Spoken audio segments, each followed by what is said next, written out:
Buenas tardes. Bienvenidos a la librería Arenales. Gracias por tomarse el tiempo y bajo este inmenso calor venir a pasar un ratito con nosotros. En la tarde de hoy tendremos el lujazo de asistir a la presentación de El túnel al final de la luz, los años cubanos de la perestroika, publicado este año por la editorial Hipermedia, que es una compilación de textos, como su nombre indica, sobre la experiencia de la perestroika en Cuba. Nos acompañan Enrique de Risco, que es el editor y compilador. Además, están aquí Eduardo López Collazo, Carlos Abad y Jorge Luis Arcus. Entonces, decir solamente que la presentación está enmarcada dentro de Lecturas al Fin, que es un proyecto comandado por el colectivo creativo Formafoco. Sin más, los dejo con Enrique de Risco, Carlos, Eduardo y Jorge Luis para la presentación de El túnel al final de la luz.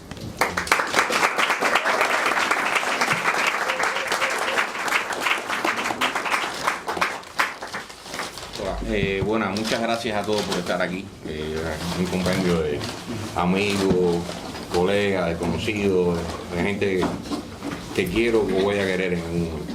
Le agradezco muchísimo a Formafoco, a Arenales, a Ladislao Aguado con la editorial Hipermedia, que en cuanto le planteé el proyecto de hacer este libro, me respondió enseguida que sí, que estaba interesado. Y cuando, ante la opción de presentar el libro aquí, no me cabía otro espacio que este, que en su resumen Julio ha dicho un lugar que se ha convertido en el centro de la cultura cubana en Madrid. El rapero Elvis dice una frase que para mí define mucho, ¿no? nuestra experiencia, ¿no? Uno no puede vivir y pensar al mismo tiempo, ¿no? Ya vivimos, sí. Yo creo esta parte y lo que pasa con esto era rapero, no es cómico.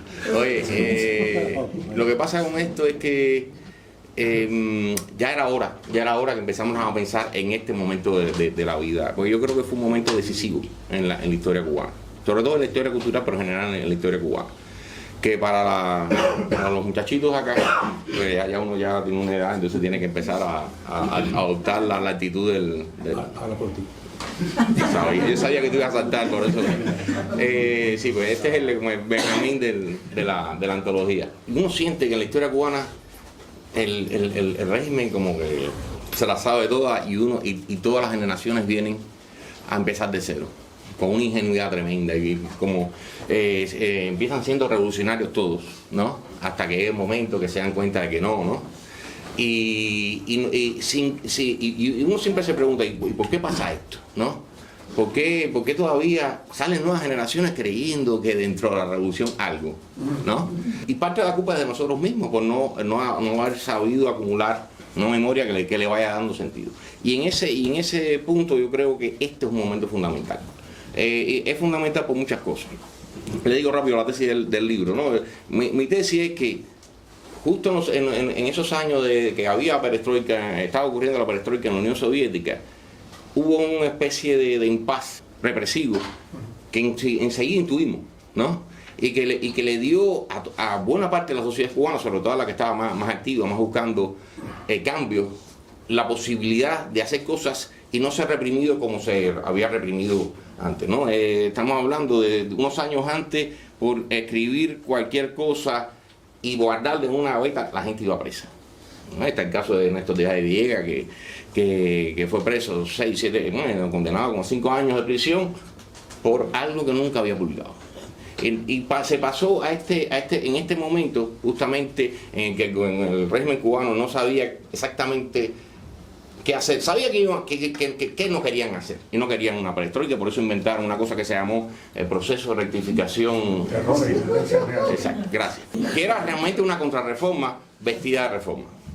Pero ese juego confuso, ¿no?, que emprendido por el castrismo, hace que uno, disfrazado de revolucionario, de lo que sea, incluso creyendo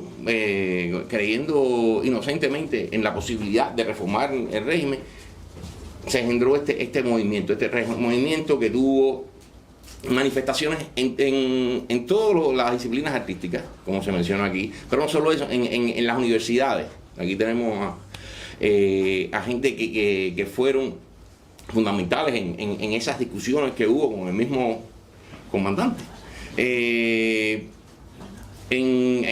Aquí en la iglesia, no diría todas, pero sí en muchas de las manifestaciones de la vida pública cubana.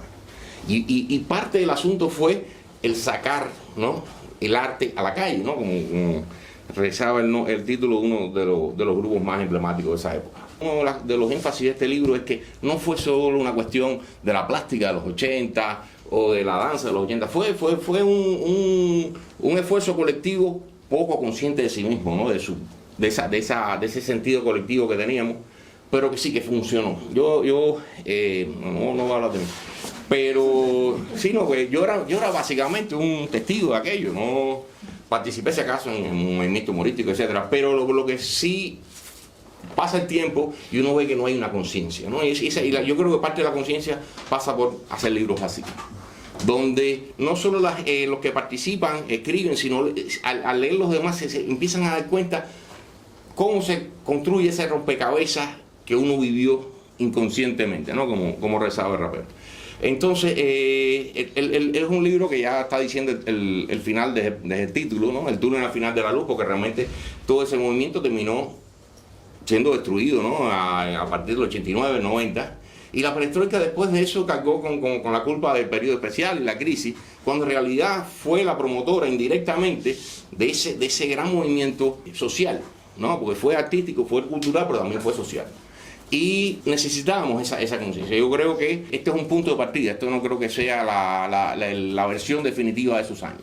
Pero sí, era esa conversación, creo que es importante iniciarla porque de alguna manera nos va a servir para el presente y para el futuro, ¿no? Porque, y aquí termino, yo hablo, hay una revuelta, incluso una revolución en el sentido de que cambió la manera en que era percibido el régimen, la sociedad, el mundo, ¿no? Bueno, muchos llegamos a la conclusión que dentro de la revolución nada, ¿no? Y ¿por qué fue que no nos dieron otro sentido? Pero además, es decir, desde ese momento, yo el recuerdo que yo tengo de los años 70 y principios de los 80 es un recuerdo norcoreano. Realmente había muy poco espacio para, ya no la crítica, para el desarrollo más o menos articulado, libre, ¿no?, independiente de cualquier expresión artística o no.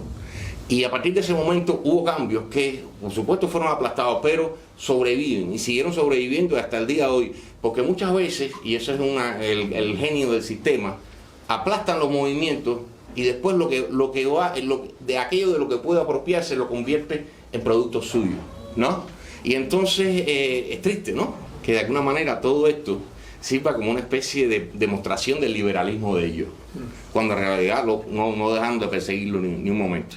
Y yo pongo en el libro el ejemplo de la estatua de Lennon que hay en un parque, ¿no?, que yo creo que en el libro digo que es un monumento que se hace a ver Prieto a sí mismo, ¿no?, de esa capacidad para manipular la memoria cubana, ¿no? Entonces este libro es eso mismo, una reacción contra esa manipulación de la memoria y una recuperación.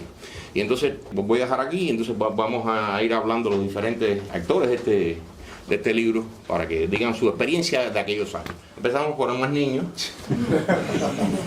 Que también tengo 2 años más que tú, ¿no? Sí, no, pero ya dijiste que no. Ya dijiste que era joven, ahora súmelo. Lo primero es agradecerte de manera doble, lo dual, Enrique, por haberme incluido en este excelso grupo, ¿no?, de personas que hemos escrito en este libro. Y lo digo de manera dual por dos cosas. Primero, personalmente, porque me parece una cosa para mí muy interesante haberlo hecho. Y pues para mí fue interesante hacerlo como tal, ¿no? Pero también por haber incluido a un colectivo que la diáspora ha olvidado. La verdad que probablemente estoy aquí también porque o sea, escribo, o sea, escribir, o sea, escribo una columna semanal en español y escribo crítica de danza. Hay un libro que venido aquí, por favor lo pueden comprar, se llama Narciso. Sí, que tengo que anotarlo.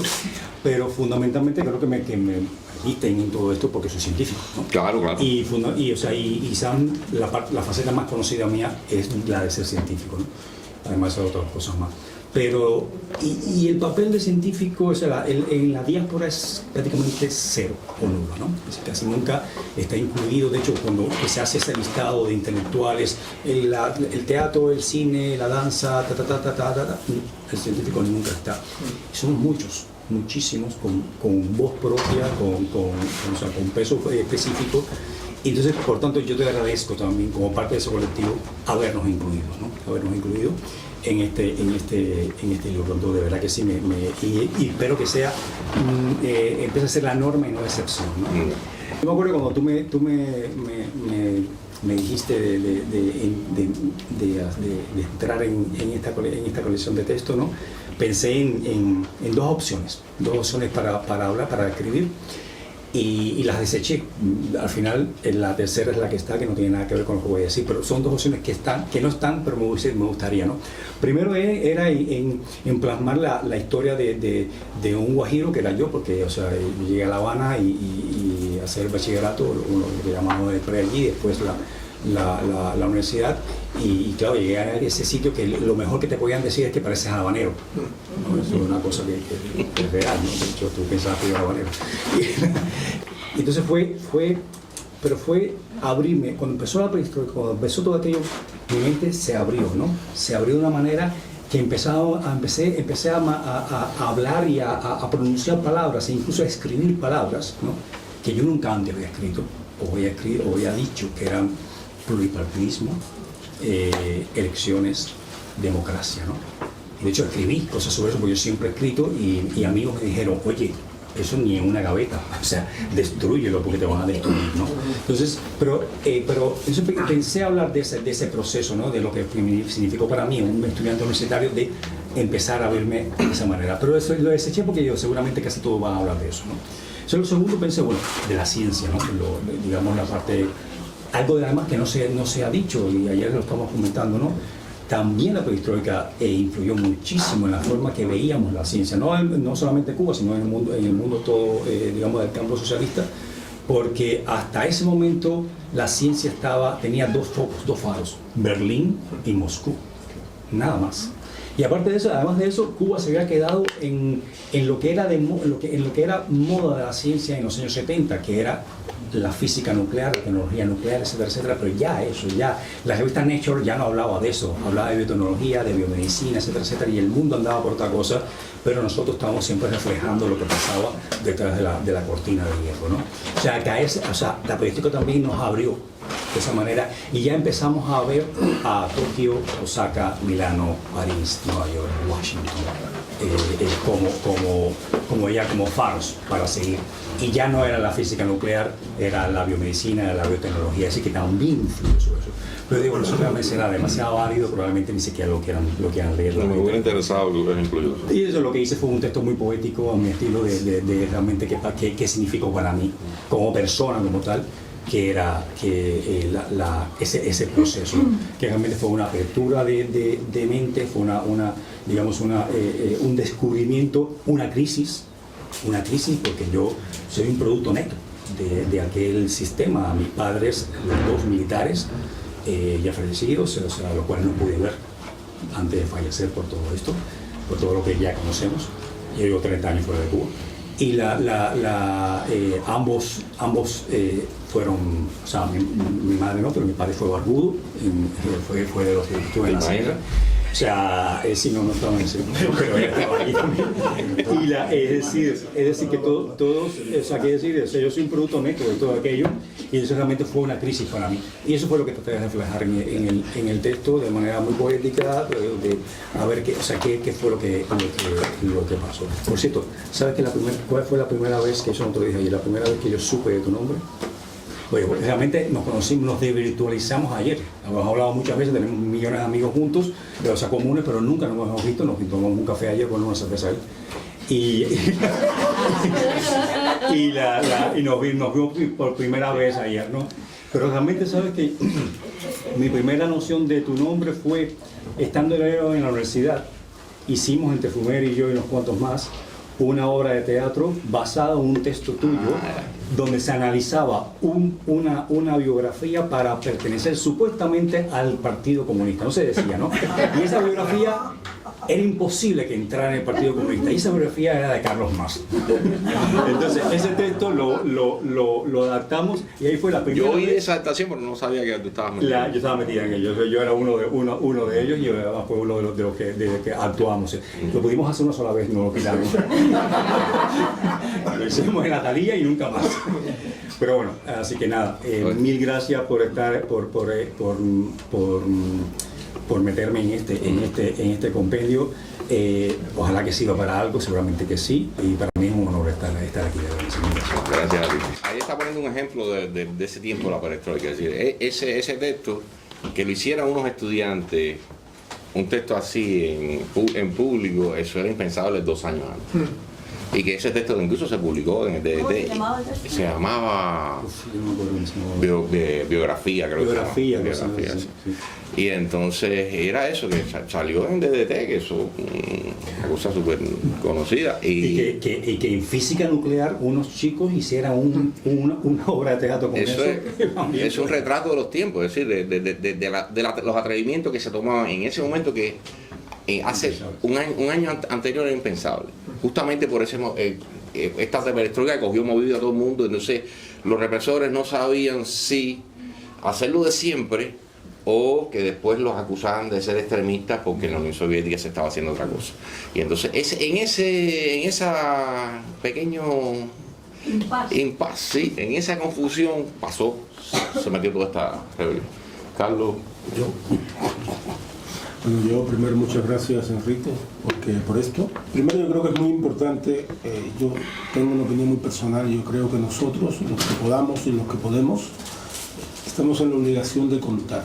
O sea, yo tengo tantas historias que digo, hay que contarlas porque nadie nos han construido una historia que no es real, y en algún momento será necesario, generaciones necesitarán una explicación real de qué fue lo que vivimos, ¿no?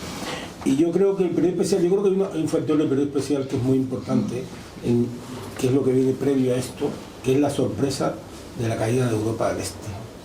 O sea, todo el sistema cubano, represivo y de todo lo demás, se sustenta en el monolito que se supone que es el campo socialista, es el comunismo, o sea, esa llamada eternidad futura que nunca va a aparecer.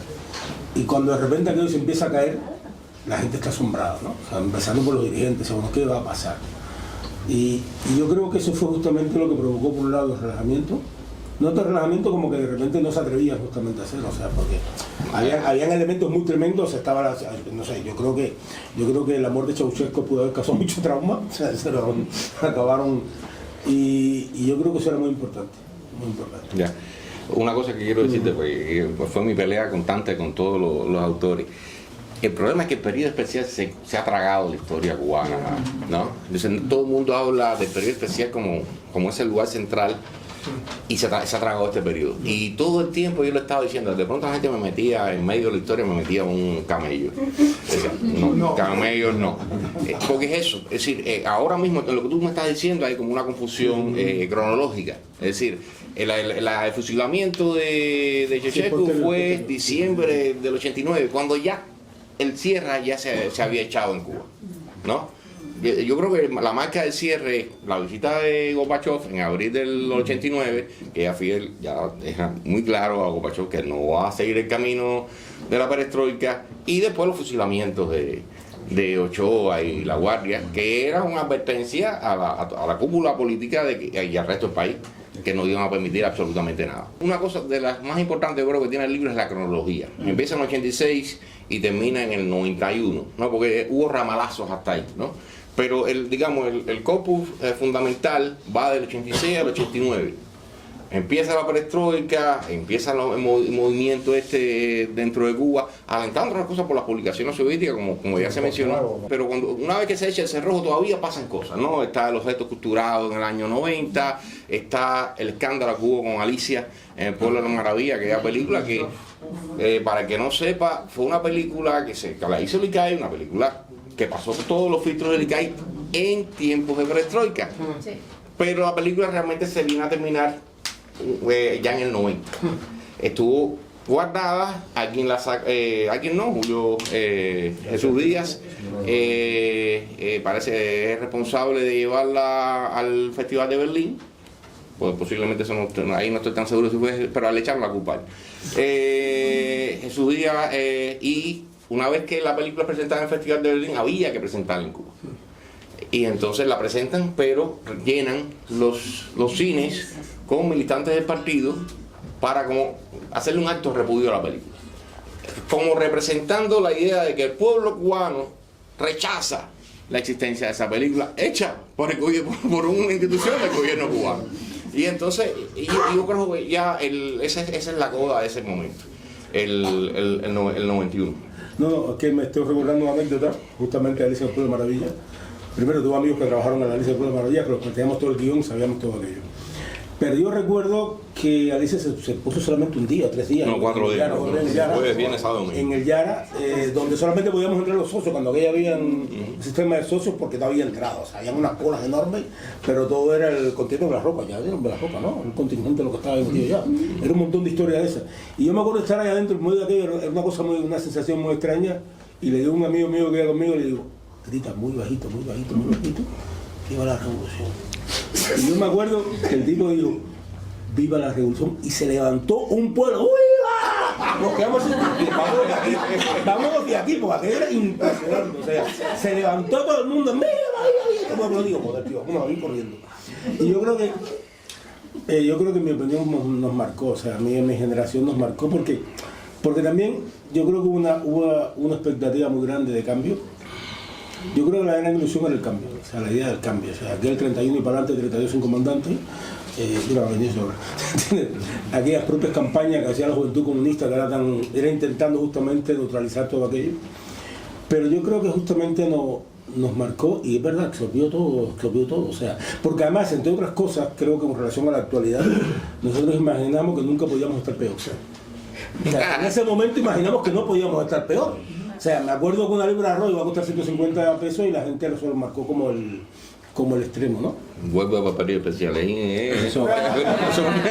¿Cómo? Pero aunque parezca que no puedes disociarlo. No puedes disociarlo. Justamente la insistencia con todos ustedes era eso mismo. Yo quiero decir que no se lo trague, ¿no? Yo quiero enmarcar este periodo. Yo le puse perestrunca porque fue un poco eso, ¿no? Fue una posibilidad trunca de... Pero igual, no pretendo acuñar, pero sí distinguirlo. Porque si tú no distingues eso, tú no entiendes qué fue lo que pasó. Y qué es lo que va a volver a pasar. Porque después cuando Obama... La gente volvió a ilusionarse, volvió a haber una idea de que iba a cambiar y la gente se reunía con el gobierno a ver qué el gobierno tenía que decir. Y entonces y uno dice, pero ¿y todo lo que pasó antes nadie se enteró? Bueno, la culpa es nuestra, por no decirlo. Entonces, bueno, para quitarnos un poco de esa culpa, quitarnos, ¿no? De esa culpa, yo creo que es importante de... Si vuelvo a hablar de experiencia, pero bueno, tú censura, tú al aparato. No, pero en serio, eso fue como una de los problemas, por eso mismo, que la misma memoria de todos nosotros está mezclada. Yo tengo este vicio de historiador que yo quiero, ¿sabes?, distinguir la cosa y ver, porque si tú no sigues la secuencia no vas a entender nunca el cuento. Y va a pasar lo que nos pasó en ese momento, nos cayó toda esa realidad arriba y ya no nos dimos cuenta qué habíamos perdido, qué posibilidad habíamos perdido, ¿no? Y entonces esto es parte de este proceso de exorcismo, ¿no? De esa burumba cerebral que tenemos, de la memoria, ¿no? Que tenemos en Es la... muy complicado, que es muy complicado. Pero bueno, esto ha sido así. Esto Sí, fue sí, un sí, libro sí. mucho más difícil que el compañero ya tiene que... El compañero. El compañero que me atiende. Queremos dormir con el comandante ya tiene que le escribir. Y es uno de los problemas es que es eso. Era definir, es decir, cuando yo hablé con el compañero que me atiende, todo el mundo sabía lo que estaba hablando. Nada más que yo le decía el título y ya. Sin embargo, vamos a hablar de los años 80, la perestroika. Era mucho más complicado porque no estaba fijado en la mente de la gente. Cuando te visita un seguroso y te intimida, eso está clarito. Cuando te pasa la vida así tan rápido y 3 años no son nada en la vida de alguien que haya llegado a los 50, 60, 80 en tu caso. Pero precisamente por la importancia que yo creo que tiene, merecía que se distinguiera ese paso, porque si no, puede parecer todo lo mismo. ¿No? ¿Algo más? El texto de él es buenísimo. El texto de él es buenísimo porque tiene una historia parecida a la tuya, esta de Guajirito que va a La Habana y qué sé yo. Pero habla unas cosas que desconocíamos, por lo menos yo desconocía, porque todo el mundo supo de aquel famoso encuentro entre los estudiantes de periodismo y con Aldana primero y después con Fidel Castro. Pero nadie sabía, por ejemplo, que Carlos Rafael Rodríguez fue a Lisa y tuvo que salir por piernas porque le dijeron de todo. Eso no se sabe. Y montones de casos más que él... No, pero incluso estuve preguntando a la gente, y la gente que participó incluso no se acordaba. No se acordaba. No, a mí lo que me pasa con Periodo Especial es que yo justamente coincide. No, a ver. No, pero disculpa un momento, a ver. Es que estamos intentando aplicar un concepto que no existía en ese momento. Claro. ¿Entiendes? O sea, nosotros íbamos... Nadie estaba en la previa de Periodo Especial. Recuerdo, por ejemplo, que hubo, no sé si fue Zumbado, que hizo un pequeño modelo o algo de eso, que era cuando era la perestroika, que lo contaba. Cuando era la perestroika, por la gente no sabía lo que era la perestroika tampoco. O sea, no se sabía en Cuba lo que era la perestroika. ¿Entiendes? Yo recuerdo, por ejemplo, esto me acuerdo, yo en el año 88, yo recuerdo de un amigo en el gimnasio que era un checo, que tenía 14 años, y bueno, nos aumentó, hacemos ejercicio, qué sé yo. Y recuerdo que el 2 de mayo, el tipo llegó asustado, porque el día 1 de mayo, el caso de la Plaza de la Revolución, a decir que si Europa del Este seguía haciendo eso, se iba a cargar la historia, ¿eh? Y el tipo casi rompió con todo el mundo decía, pero ¿qué dice este hombre? Porque él tenía información que no teníamos los demás. ¿Entiendes? O sea, realmente la perestroika era una cosa que sucedía muy lejos, y yo creo que tenía más que ver con el hecho de que, digamos, los entes dominantes, por decirlo de alguna manera, tenían miedo, o sea, porque no sabían lo que podía desembocar aquello. Y yo, por ejemplo, mi experiencia es que, bueno, yo primero llego a La Habana. Él decía que te dijeran habanero. No, hay una cosa peor. Yo vengo de Camagüey. Y lo que la gente no sabe es que Camagüey, no, es que hay una parte que era muy graciosa, porque ya no la puse. La gente de Camagüey habla distinto. Y entonces hablan bien. Sí, pero bueno, hablan distinto a la gente de La Habana y de Camagüey y de Santiago. Y la historia es que yo llegué a La Habana y me tomaban por sudamericano, tío. Y eso era peor, ¿sabes por qué? Porque tú entrabas a los sitios y te trataban como extranjero, hasta que tú decías, oye, ¿pero tú dónde eres? Bueno, no, para afuera, pero para afuera, sí. O sea, así nos pasaron montones de veces. O sea, que yo tuve que aprender a hablar habanero. O sea, yo tuve que aprender a hablar como la gente de La Habana, porque realmente era horrible, ¿no? Y en el ISA realmente se vivía un ambiente, el ISA es el centro de pensamiento de Cuba, o sea, al ISA iba todo el mundo, y realmente eran impresionantes. O sea, los trabajos que se hacían, los trabajos que hacía la gente plástica sobre todo, eran impresionantes. O sea, yo recuerdo en un momento determinado que el ministro se antojó de que no se podía utilizar los símbolos patrios que se dio los mártires para hacer obras, y el decano llamó y le dijo, oye, no se me gradúa nadie este año.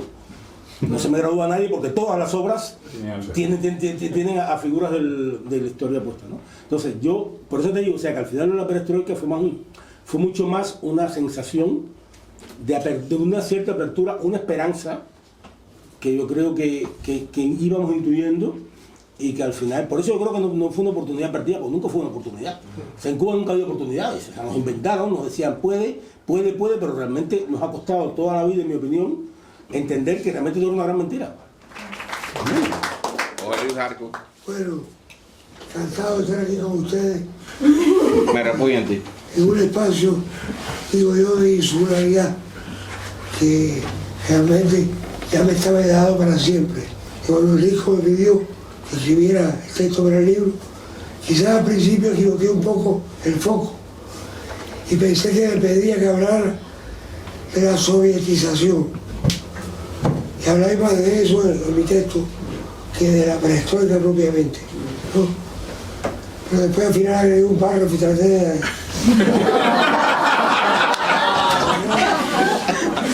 De torcer. La perestroika.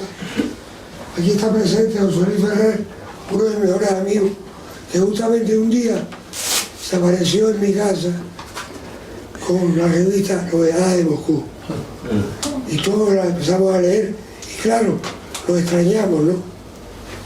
Y lo que se ha dicho aquí de alguna manera, hubo algo inevitable, que yo creo que nombro ahí en mi texto, Las ilusiones perdidas. Yo recordaba la novela de Balzac, Las ilusiones perdidas, ¿no? Porque la perestroika, ¿qué fue sino unas ilusiones perdidas, ¿no? Era un poco ingenuo creer que podía haber un cambio, pero muchos pasamos por esa ilusión inevitable dentro de una dictadura, ¿no? Y refinada. Cualquier tipo de cambio, hasta para molestar al régimen, era bienvenido. Ya no creer en eso, que me parecía una ingenuidad total, ¿no? Bueno, yo vivía entonces, era mi esposa, Raquel Mendieta, no sé si alguno de ustedes la conocieron, ¿no? El texto de la habla de ella. Está dedicado a ella. Ah, sí, bueno. Mi texto está dedicado a Raquel Mendieta. Bueno, era mi esposa. Que era la alumna, me acuerdo, predilecta de Manuel Moreno Fraginal, que fue mi profesor en Elisa, ¿no? Bien. Y ustedes saben que Raquel Mendieta era la prima hermana de Ana Mendieta, la gran artista plástica, ¿no? Y entonces recuerdo ahora una cosa, que hay una frase, yo siempre he tenido, les confieso mi duda, esa frase icónica, la cubanidad es amor. Tengo mi duda, si es así. Porque hay otra que me gusta más, que me hizo el padre de Raquel Mendieta, el viejo Mendieta. Me contó una vez, en la República, había un político, cuando en Cuba había elecciones, ¿no? Estaba participando en las elecciones, pero estaba desplazado, ¿no? Marginado, y se tuvo que ir a vivir a un cayo, cerca de las costas cubanas. Y tenía una emisora de radio, y entonces mandaba mensajes para participar de las elecciones y decía siempre la misma frase: aquí estoy en el peñón inhóspito de la oposición.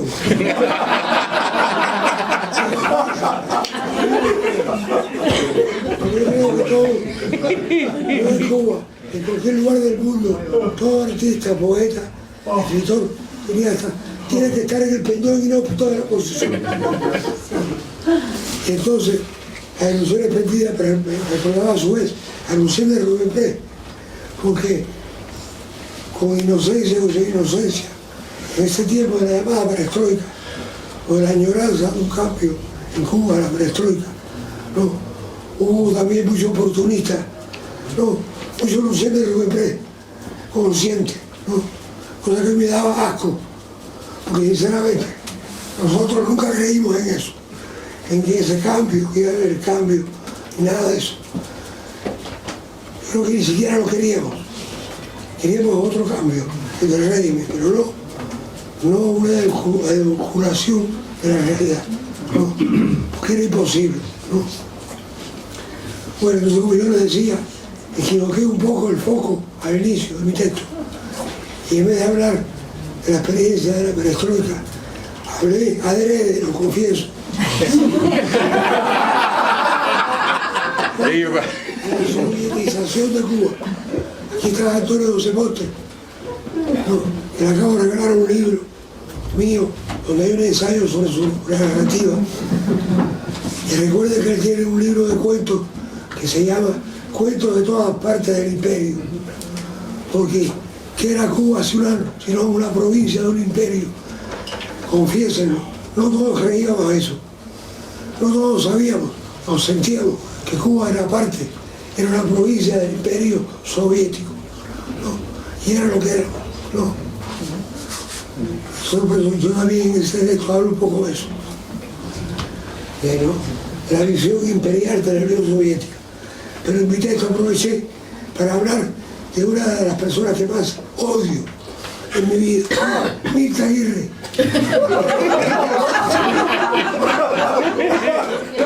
fue la que promovió en Cuba por escrito el realismo socialista y era en las editoriales cubanas la censora oficial. Entonces, al final agregué algo en mi texto y me fui un poco del realismo socialista de Mirta Aguirre. Y entonces hablé de lo que ya se habló aquí, el periodo especial.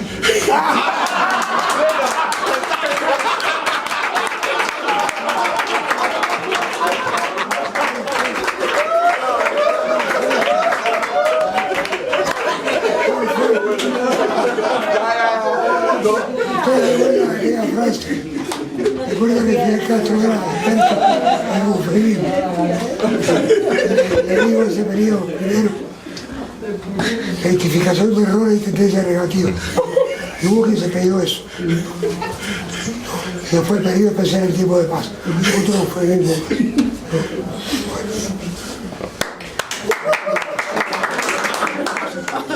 ¿Vas a ir? Entonces, yo recordé sinceramente, escribiendo el texto, agregando este párrafo que me faltaba por el periodo especial, recordando el funcionamiento de los 3 chicos negros que trataron de secuestrar una lancha y que fueron asesinados sin velorio, y la familia se enteró que estaban enterrados ya.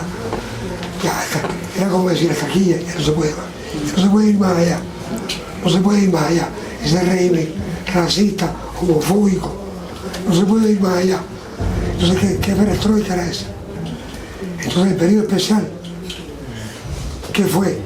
Fue la perestroika. El periodo especial en tiempo de paz. Yo recordaba leyendo, o sea, escribiendo el texto, a Víctor Frank. No sé si lo han leído. Si no lo han leído, corran a leer.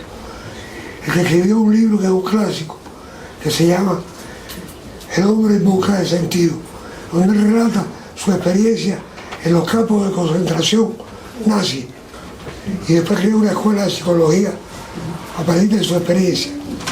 Bueno, el periodo especial que fue en Cuba sin un campo de concentración.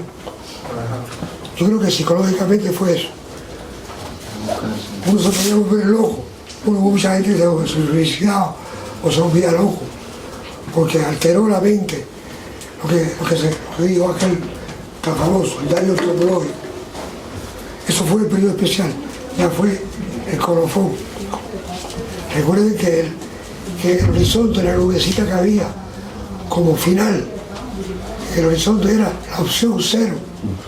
Señores, muy graves. Entonces, ¿de qué perestroika estamos hablando? Era un campo de concentración, un experimento horrible, que todos vivimos, ¿no? Pero se me da un poco de pena hablar, que vivimos eso todo, ¿no? Lo vivimos en carne propia. De lo que dijo yo y también, es decir, ahora recuerdo una cosa que falta en el libro, que es la visión de los disidentes. Y no por falta de deseo de incluirlos, sino porque hay muchos que están en diferentes momentos de su vida que no estaban dispuestos para escribir el texto que les pedí, como Lisandro Sánchez, que tiene problemas de salud, etc. Pero sí, yo creo que hay que tener en cuenta, y eso lo menciono en el prólogo, ese lado político, y que también encontró un momento con un heroísmo tremendo. Eran muy escasos en ese momento, también en la Asociación Pro Arte Libre, etcétera, que falta en ese libro, ¿no? El testimonio de eso.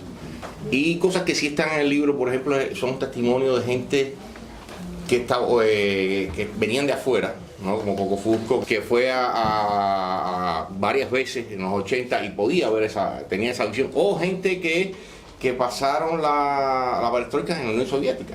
Entonces, como ellos, uno de ellos fue expulsado y escoltado por la seguridad del Estado hasta Cuba. Y esas visiones yo creo que también ayudan a enriquecer mucho el libro.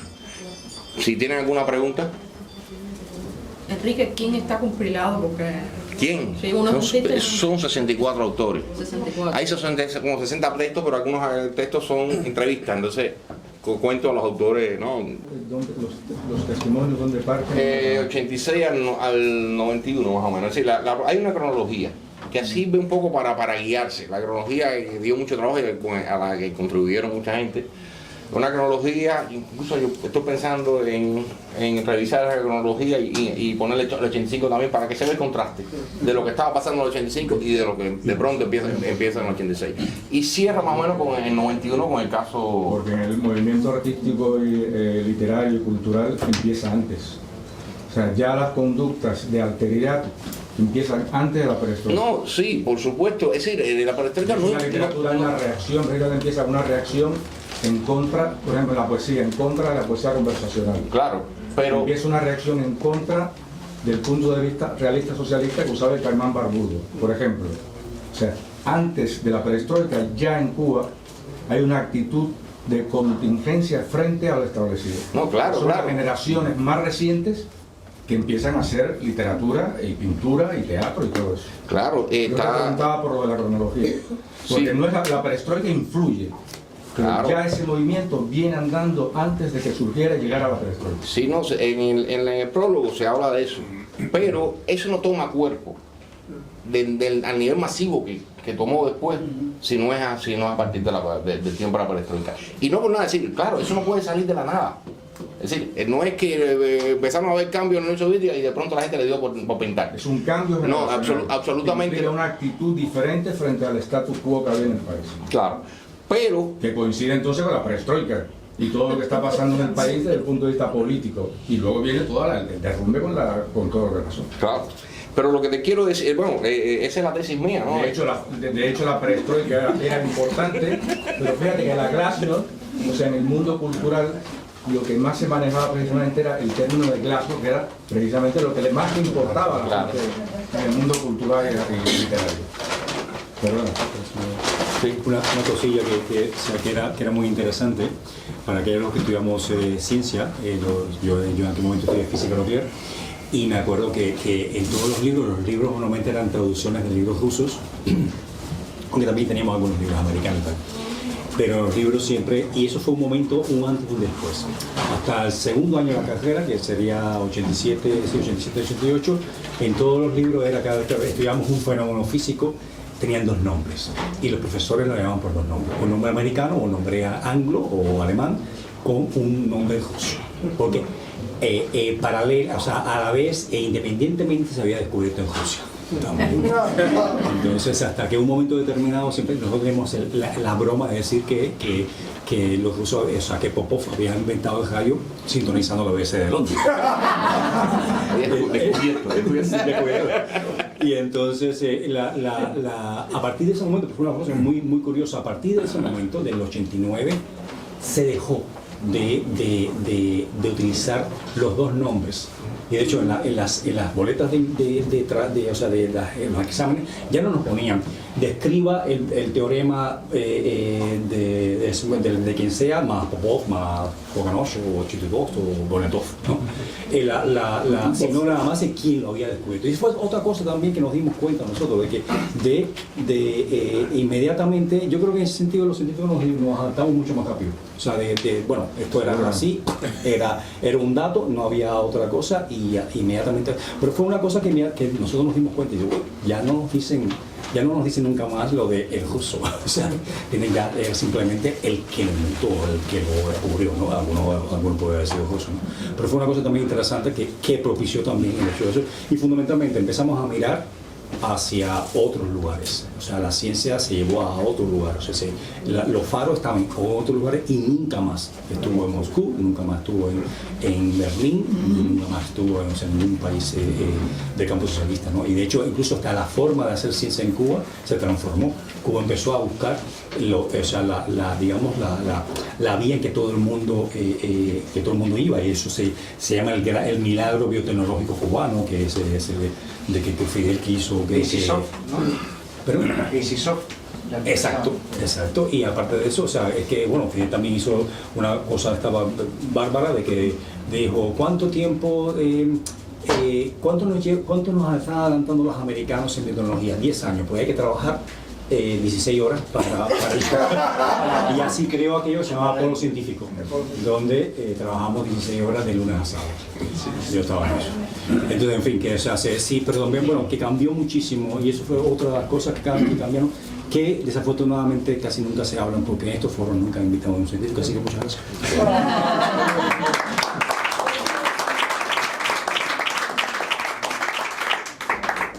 No, y curiosamente quería decir que recuerdo yo estaba en el pre cuando eso, porque yo sí soy mucho más joven.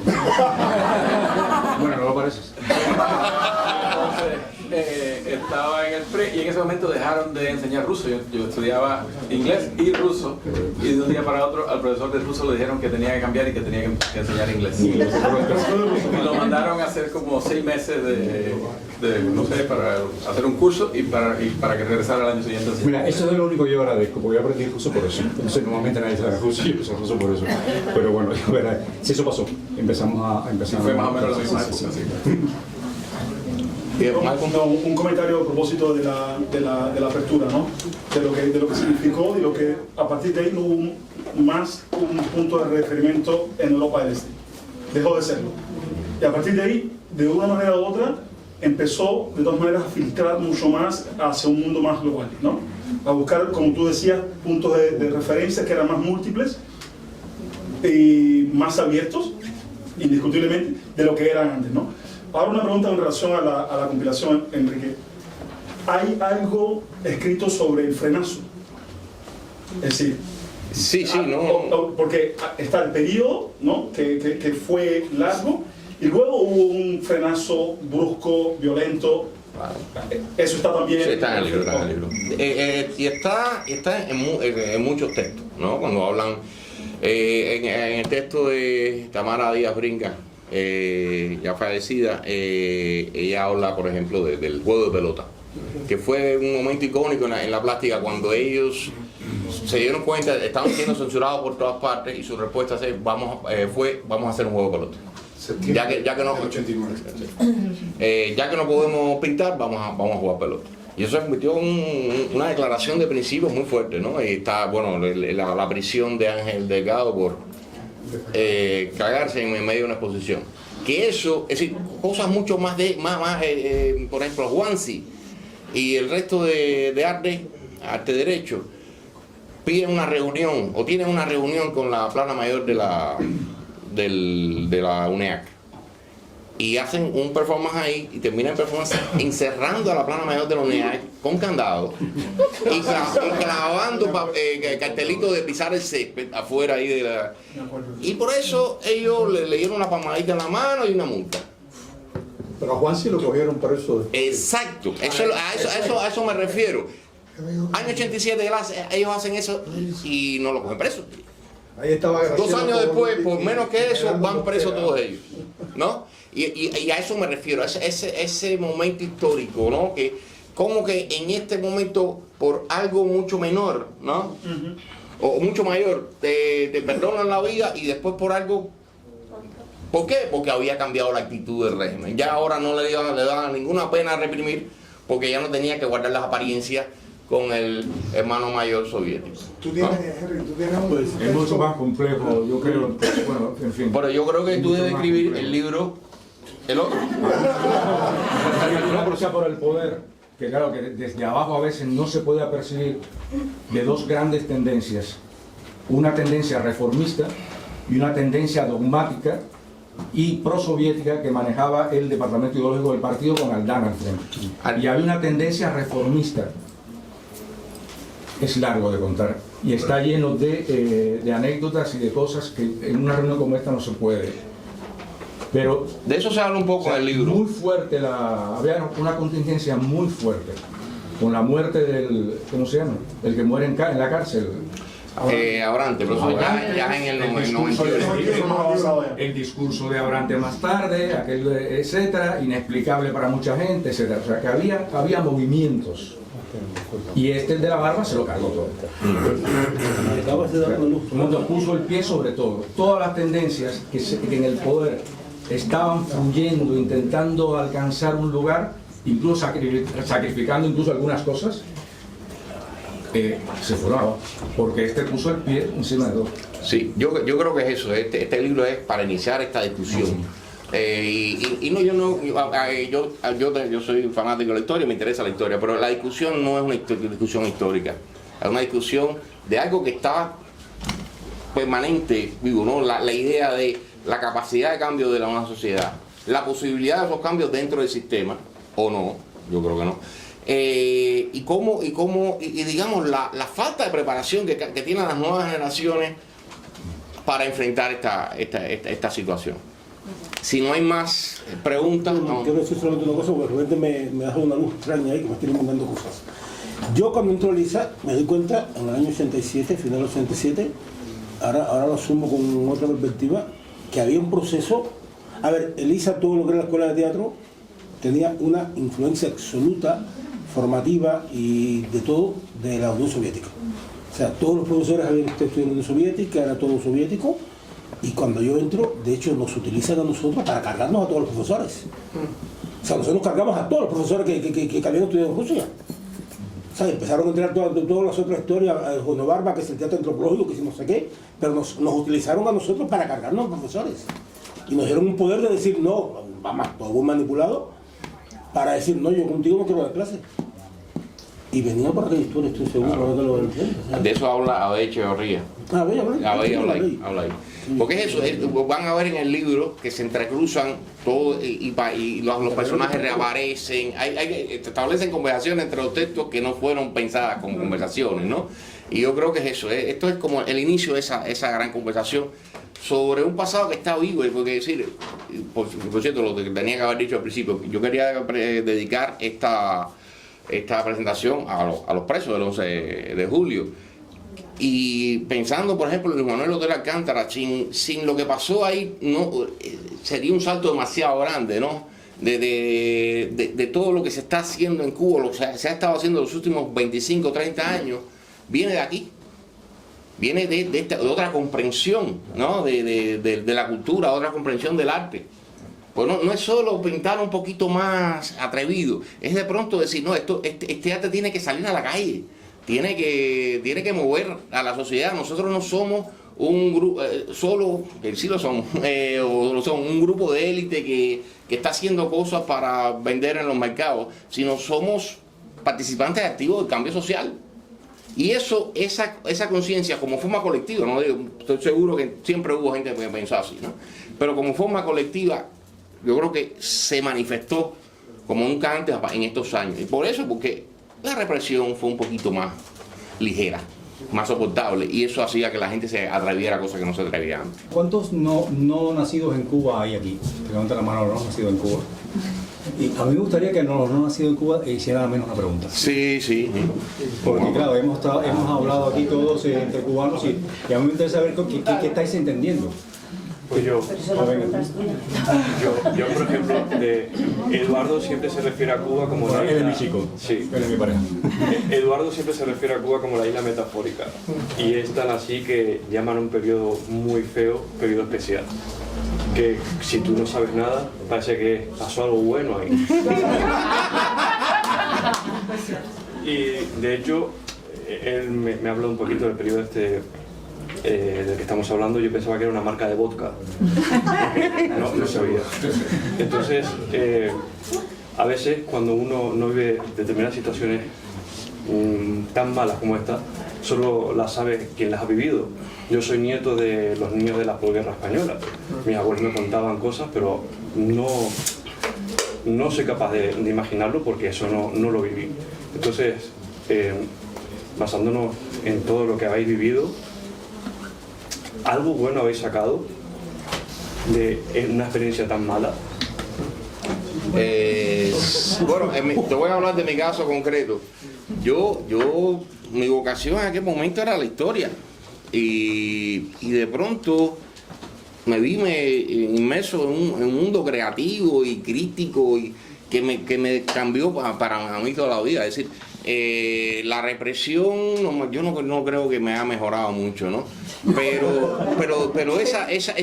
todas esas formas sutiles de resistencia, yo creo que nos formaron y nos hicieron, digamos, más curiosos, con lo que estaba pasando por alrededor, con otras artes, con otras manifestaciones, y más partícipes, porque de alguna manera, es decir, yo no era artista plástico, pero los artistas plásticos todo el tiempo te estaban invitando a dar un paso, ¿no? Y eso cambió, es decir, yo hasta ese momento uno iba a una posición y iba a los cuadros ahí colgados de la pared, y de pronto te encuentras que hay la interacción, no, los tipos salen a la calle y hacen cosas, tú sabes, que te cambian la vida.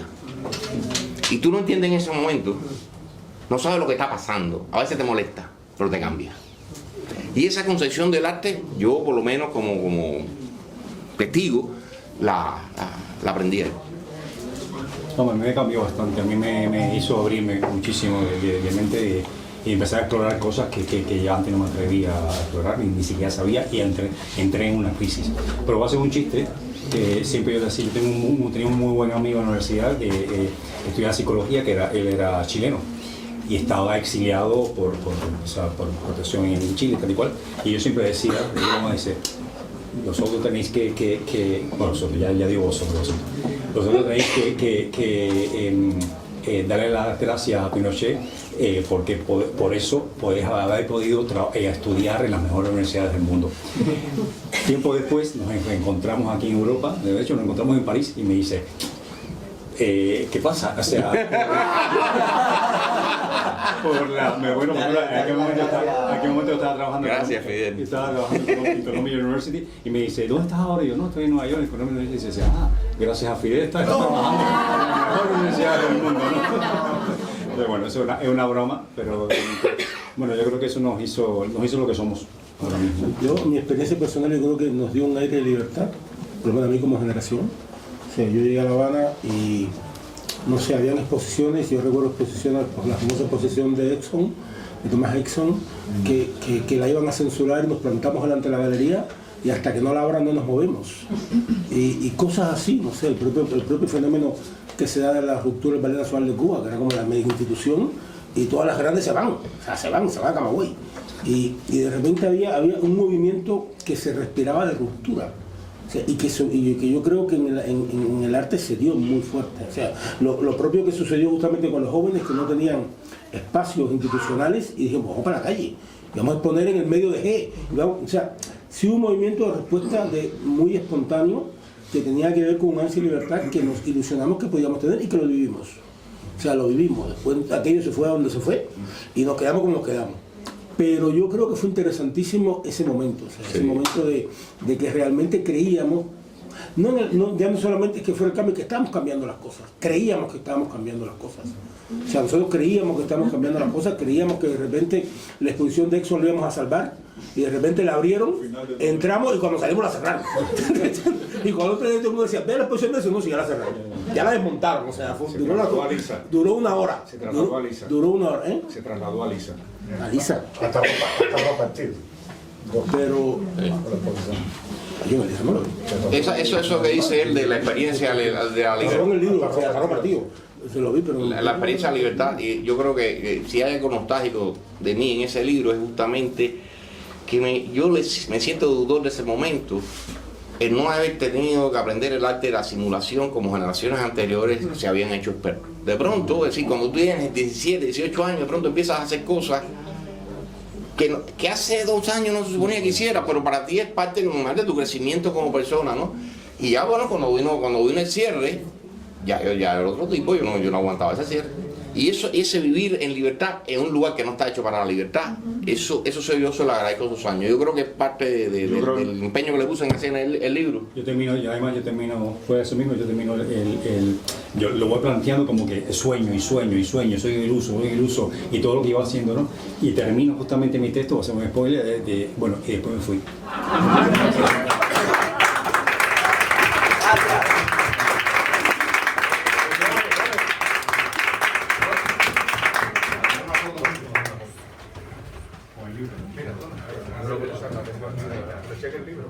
En la